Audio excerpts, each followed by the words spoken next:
I get it. You're tighter than a fish's bumhole and you're weaker than a mosquito's fart. But do not fear, because I will teach you how to Stalder press even if you are not flexible and you are not strong. Let's go. So, let's take a look at my Stalder press.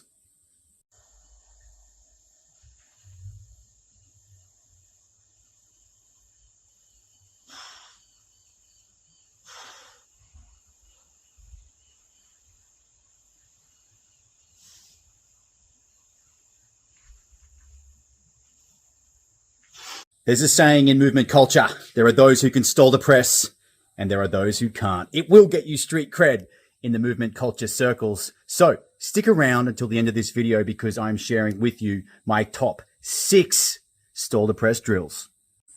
Before we dive into the meat and potatoes of this video and the Stalder press, you will need a static handstand hold and also a press to handstand. If you haven't learned these 2 skills yet, then back the truck up. Go and learn those 2 first. Now listen up, because I'm about to give to you the secret formula for the Stalder press. And let me preface this by saying that this isn't my own original concept. I first heard this by Harry Williams, a very talented handstand coach from Perth, Australia. And then more recently from David Marion, who I also trained under in person, who had the same theory. And I've also trained under Jackson Lannan, who has a very nice Stalder press. All 3 of these coaches can do multiple Stalders for reps. I'll leave links to them below. The Stalder press formula, 100 points. You have to make up 100 points out of just 2 ingredients: strength and mobility.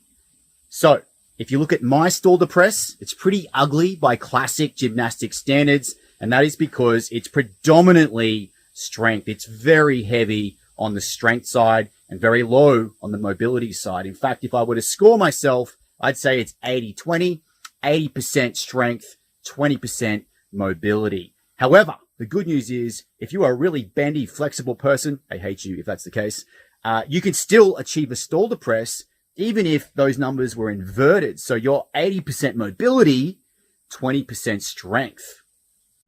If you were my student and you came to me and you wanted to learn a Stalder press, and I can see you can do a handstand, and I can see you can do an okay press to handstand, I would assess you for strength and mobility. So let's dive into how you can assess yourself for each of these qualities. Let's start off with mobility. So I'm about to embarrass myself and show you my cold without warming up pancake mobility. My legs are in full straddle, and I'm going to lean forward as far as I can. That's about me. Let's have a look on the side. Legs are in straddle. I'm going to try and keep my back flat.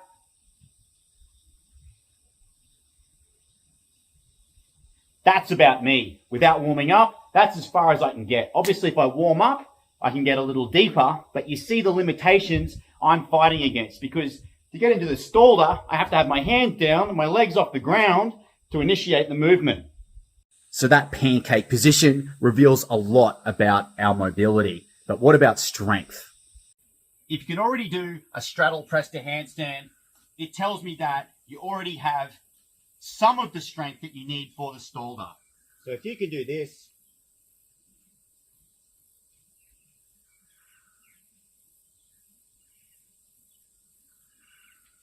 then you're halfway there. But let's take a look at the strength in that bottom position. Before I hit you with this bottom position, let me give you a little warning. Training at home, look out for the dog poo. I've just grabbed these blocks from the garden. They've got a nice flat surface for the flat hands. It's going to replicate how the wrists will feel on the floor. Let's take a look at the bottom position from here. Working off blocks or weight plates allows for a mechanical advantage. We can start a little bit higher, which means the mobility demands are a little bit lower. But what we're also looking for is compression strength. This is an isometric contraction where I need to compress myself and try to fold myself in half, which is a strength aspect of the Stalder. Let's have a look at the bottom position. So I like the flat surface for my hands because it mimics what the floor will feel like. I can walk forward in this position with that mechanical advantage, get my knees high. From here, I'm sort of just resting on my arms, but then when I bring the active component in, I'm squeezing to create the compression. So I'm feeling that in my abs, in my hip flexors, in my quads, in my inner thigh muscles as I'm squeezing that compressed position. Where most people struggle with the strength component most is on the pull through. So I'll show you a very crappy pull through and how even with crappy mobility, but with a good planche, strength, a good press, you can still get yourself up. So as you can see, my mobility is not terrific, is it? But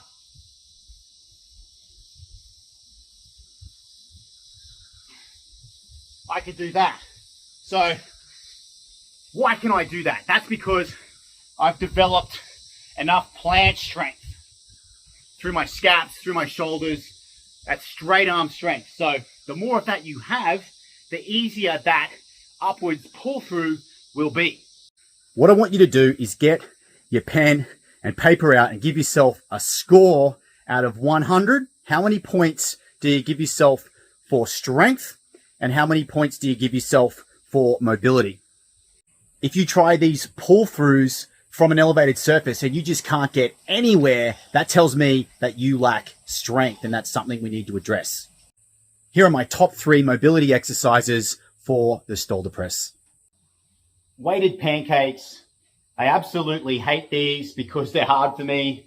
I'm using a 20 kilogram or a 45 pound plate, put it on my back, and I like to start off my mobility work with this one, trying to keep my lower back as flat as I can and lengthen and deepen and just spend 90 seconds, 2 minutes even, in this position, just slowly getting deeper and deeper for 90 seconds to 2 minutes to really just lengthen through the hamstrings.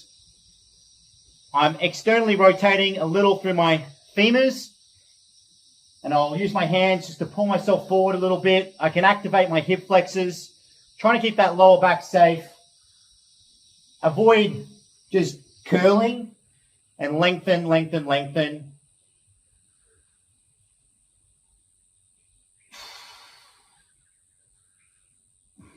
I always like to start off with mobility because it just helps open up my body to get it ready for the position. So what I like to do is pair that mobility with some balance work. So I'll often go into my chest to wall warm up after my pancake stretch or whatever mobility drill you're doing. And I'll start to incorporate the balance and the handstand preparation with the mobility at the start of my session.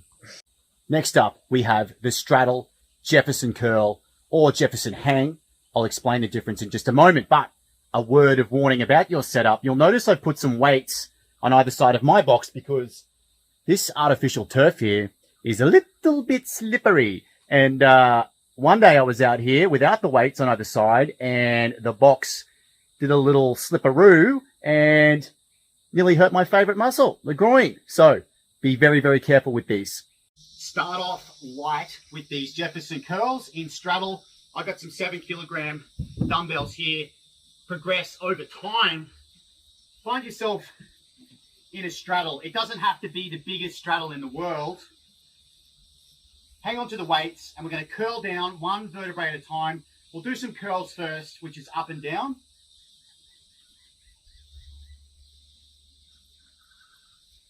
Deep and back up. This is the Jefferson curl in straddle.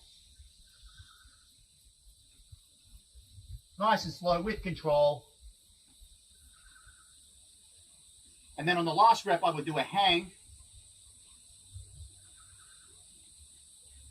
Just hang out here for 20, 30 seconds.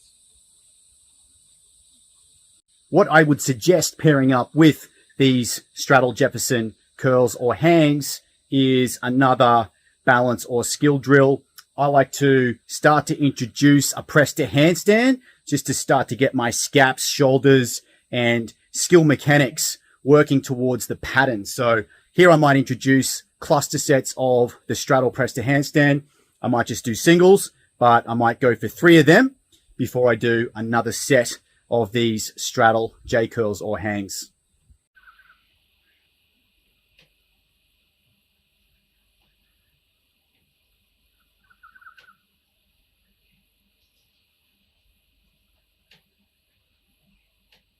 Whoa, whoa, whoa, whoa, whoa. Hey, hey.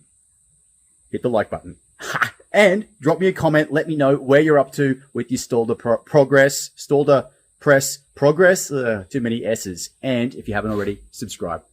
Mobility exercise number 3, straddle up and downs. Here I'm using 20 kilogram weight plates or 45-pound weight plates. Start on an elevated surface, and then as you get better, take the elevation away.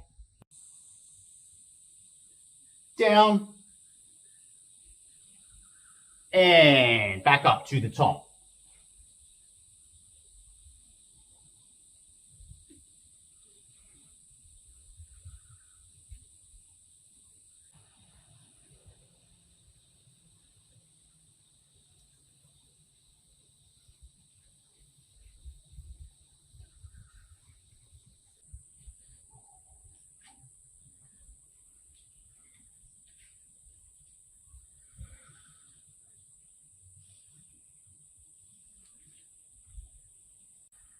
What I like about these is it's starting to get me used to putting my hands between my waist, getting a fold, an active fold, and a bit of strength through those inner thigh muscles to get down gently. And you'll see this is similar to the starting position of our Stalder.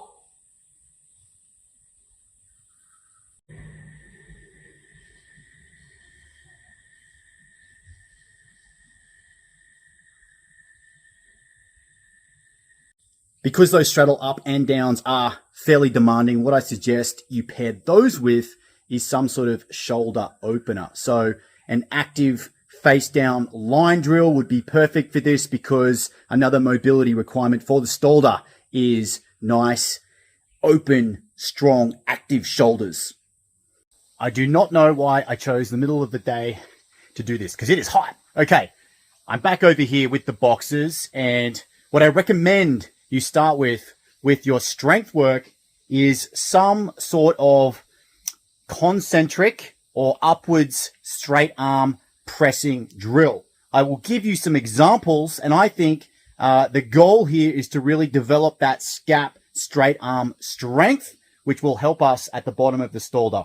So with our hand placement, mimicking the distance we will have in the Stalder, hands are flat, we can start with a tuck. And what I'm going to do is elevate my hips nice and high and back through with control.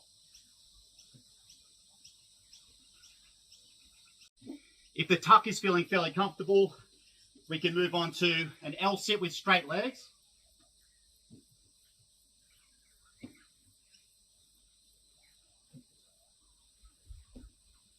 We can even straighten out if that's achievable.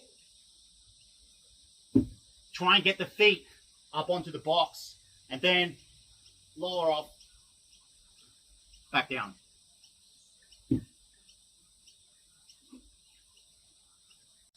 Over time with these straight arm pushing drills, what you want to try and do is get the surface lower and lower to imitate the starting position of the Stalder, and then get yourself to a height where you can get the legs into a semi-decent starting position, and then look to elevate the hips as high as you can.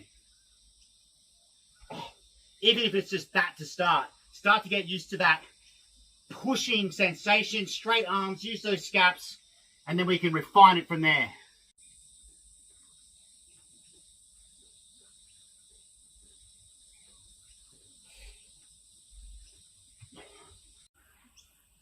Oh, you're swampy. She's been in the Billabong. She's all swampy. She knows I don't like to give her cuddles when she's covered in mud. Oh! Okay, off you go, off you go. Okay, this next one is a compression strength drill. and it mimics the shape of the Stalder press from the lying position.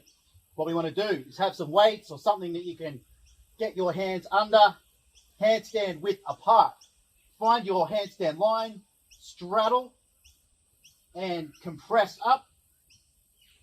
And without using the hands, uncurl.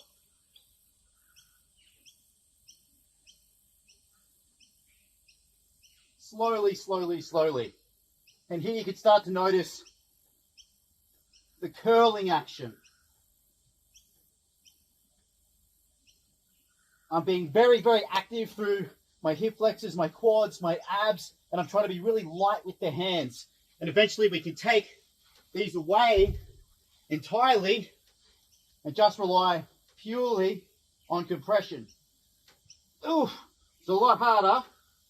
You have to fight a lot more. Ugh. Like so. Negatives. So this is the last strength slash skill slash balance drill I will give you. It really is working the full mechanics of the Stalder, and that is to do the eccentric or the lowering or the negative part of the Stalder press. Let's take a look. So with our negatives, we need to choose a height that is challenging but not impossible. By that I mean we should be able to just get the legs through. A light skim is okay, but if it's so high that you're just swinging through, it's probably too easy. If you're really grinding the feet through, it's too low. So we need to pick a distance from the ground that is achievable but not impossible. We kick up to handstand, find our position, find our line, straddle, and lower.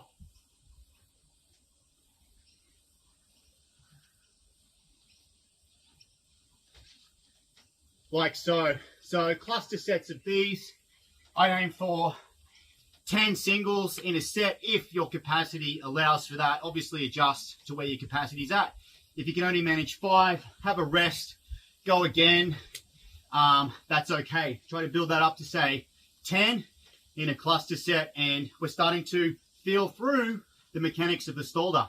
So a little technique tip I got from David Marion, linked to him below, is to bring the legs a little narrower into more of a pike on the way down to help the shoulders stay more elevated. And then when you get to the bottom of the descent, then straddle them wide and look to externally rotate the femurs. This is sort of getting into the subtleties of the detail, but I've found those little cues have helped me just get a few more millimeters out of my negatives. This is where we put the egos to the side and we train, as Jackson Lenan says, his details are below, 2 levels below your best. So for me, the Stalder from the ground is my absolute 100% max effort. Everything's on, everything's firing. So for me, elevated negatives are very helpful, and I'm trying to reduce that elevation further and further and further so that I can get repetitions, because I need time under tension. I need practice within that pattern so my body gets the adaptation I need. So something to keep in mind when you're programming for yourself. Put the ego aside and don't just do your best every single set. Make sure that you're training 2 levels below.